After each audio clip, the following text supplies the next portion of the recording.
que vous voulez vous taper de mer, pof, ça tombe sur nous, on est partout. Ah là, ouais, non mais, fallait, je me blais pas là, j'explique aux auditeurs et aux spectateurs du bar au Bohème quand même tout ce qui se passe, mon petit JM. Tu nous as préparé une petite chronique. Oui, une chronique parfaitement en transition avec la chanson du Gogotier, c'est une improvisation, bravo. Donc Gogotier et Pôle emploi, moi je vais vous parler du monde du travail. Ah ben voilà. Mais comme c'est un sujet un petit peu lourd et que je suis fan de contes et de films, de dessins animés, tout ça, ben j'ai envie de vous raconter une belle histoire, hein, un truc qui vous fait voyager, qui nous émerveille. Ce soir, j'ai envie de vous parler d'un monde aussi magique qu'il est tragique, donc le monde que nous connaissons tous de près ou de loin, ce monde, c'est le monde du travail. Mais comme c'est un conte, je vais vous parler en métaphore. Oui, car les contes sont souvent des métaphores de grands sujets contemporains. Souvenez-vous, Jack et le haricot magique, premier manifeste contre les OGM. Ah oui, tiens, oui. La Belle et le Clochard, l'amour plus fort que les barrières sociales. Ou encore Cendrillon, épopée féministe qui démontre qu'une jeune fille passant la serpillière chez ses méchantes tantes peut se révolter et s'en sortir pour finir dans les bras d'un beau prince. Ah oui, c'est féministe ça. Oui. À noter qu'elle passera sans doute la serpillière chez lui. Oui, arrêtez de rêver, hein, les filles. Hein. Vaut mieux un mec qui oublie de baisser la cuvette de temps en temps, mais qui fait les courses à la vaisselle, qu'un minet en collant et froufrou qui squatte le salon avec son poney et qu'en branle pas une. Bien. Il a du vécu là-dedans. Bref, les contes, ce sont des leçons de vie, des métaphores. Et le monde du travail, c'est un océan. Cet univers fait de patrons, de salaires et de congés, ce n'est qu'un océan salé. Une grande mer d'heures travaillées. Et au milieu de ces écumes de papier photocopiées, de ces vagues de café, il faut tant bien que mal réussir à naviguer. À coups d'intérim, de CDI, de CDD, un moment ou un autre, on doit tous se jeter à l'eau. Et tout ça pourquoi ?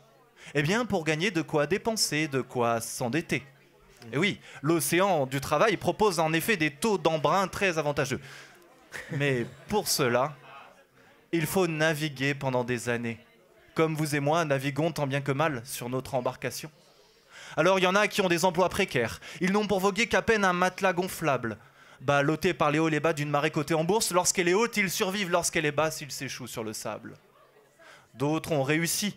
De jeunes loups de mer aux dents longues, on les croise à la proue de bateaux titanesques. Je suis le maître du monde! Dans leur sillage, les droits de l'homme n'ont pas gain de cause, car obstacle à la cause de leur gain. Mais si la crise jette un froid sur cet océan, leur réussite ne peut être qu'éphémère. Iceberg! Et le jeune loup coule. C'est ça aussi l'effet mer. Le monde du travail. Le monde du travail est un océan. Alors à nous de tenir notre embarcation contre vents et marées de fusions-acquisitions, contre bilans et restructurations. Parfois même nos collègues, ceux qui naviguent avec nous, veulent nous jeter à la flotte. Dès qu'on a le dos tourné, ça marmonne et ça complote. C'est dingue dans cet océan salé comme ça casse du sucre sur ton dos. Le monde du travail est un océan où tu rames, et t'as beau flotter sur l'eau, tu touches rarement ta paye en liquide. Dans cet océan, l'espèce est en voie de disparition. On en trouve un peu en mer Noire, mais attention, car les navigateurs non déclarés peuvent se faire attraper par le filet d'interception du salaire clandestin, le fisc. Et ils en ont attrapé. Le dernier, c'était un rapide, 5 fois vainqueur de la route des Roms. Dans cet océan, on croise aussi des pirates. Le plus redouté, c'est Jeff le pirate, plus connu sous le nom de Jean-François Copé.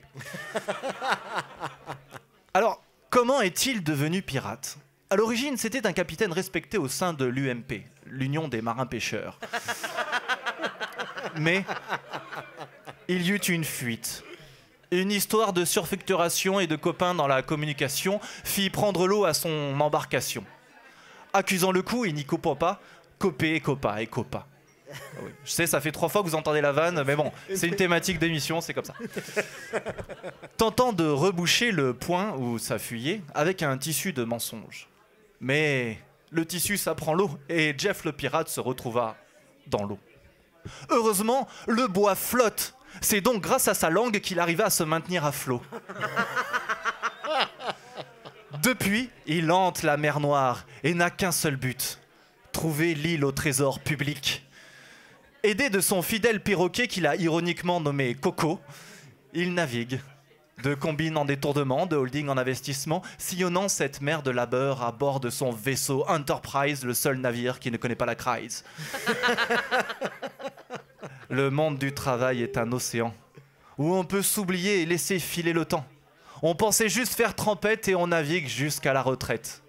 Alors soyez vigilants, avant de crier terre, de ne pas être 6 pieds dedans. Doux rêveur, suis ton cap et chante, car le bonheur ne suit pas le CAC 40. Choisis la passion comme boussole, en mauvaise situation, prends du recul, rigole.